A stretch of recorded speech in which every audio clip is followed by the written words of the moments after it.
You sit there staring at your work, a video, a photo, a piece of writing. It's almost ready, but something holds you back. You hesitate. You tell yourself it's not good enough, that people will judge it, that maybe it's safer just to keep it to yourself. But here's the hard truth. It's not about you.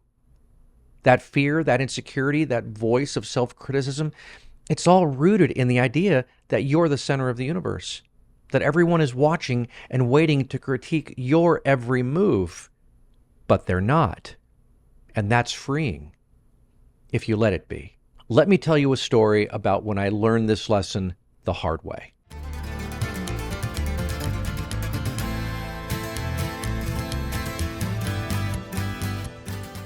Let me start by sharing a story that really did change everything. Years ago, when I was in my early 20s, many years ago, I dated this girl from my church. Things didn't work out, unfortunately, and when she broke up with me, I was crushed. I was devastated. But the heartbreak wasn't the worst part. It was the fear of what came next. You see, I convinced myself that she was telling everybody about me, that my name was being dragged through the mud, that if I walked back into church, everyone would be saying things about me. So I didn't go back. For 3 weeks, I stayed away from the one place that had always been my home. Then my pastor showed up at my door. He asked me why I hadn't been at church, and I told him hesitantly that I was afraid. I was afraid of what people were saying about me, afraid of what they were thinking about me.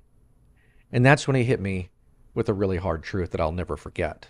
He said, "Carlos, you're not that important." At first, I was really offended, but then he explained, "We all have lives outside of you, Carlos. Sure, one or two people might have an opinion, but the rest of us, we're not thinking about you like that. We care about you, but we're not sitting around obsessing over your life. We miss you, and we want to see you back." It was humbling. It was freeing.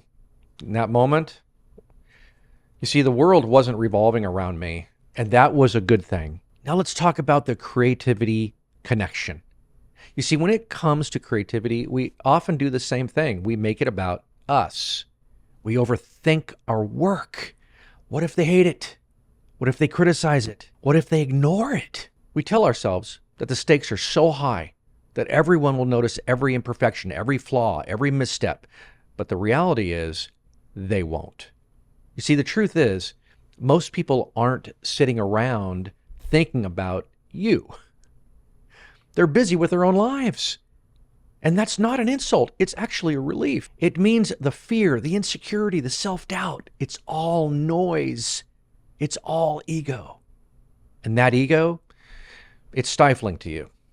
It's keeping you from sharing your work with the world. Now let's talk about shifting the focus, which I talk a lot about. You see, when you stop making your creativity about you, something incredible happens. Your work becomes a gift. Instead of obsessing over how you'll be perceived, you start thinking about what your work can offer others. You focus on the value it brings, the connection it creates, the story it tells. That photo that you're afraid to share, it might just inspire someone to see the world differently. That video that you're second guessing, it might be exactly what someone needs to hear today. That project that you're holding back, it might spark a connection that you never expected.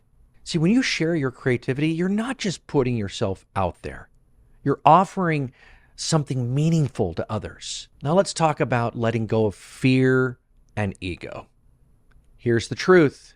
You're not that important, and that's a gift. It means that you're free to create without the crushing weight of someone else's opinions. You're free to share without the fear of rejection, because most people aren't thinking about you the way you think they are. And the ones who truly care, they're not judging you.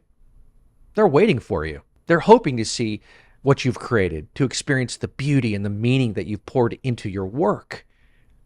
And when you let go of the fear, the ego, of the belief that the world is watching your every move, you'll find a new kind of freedom.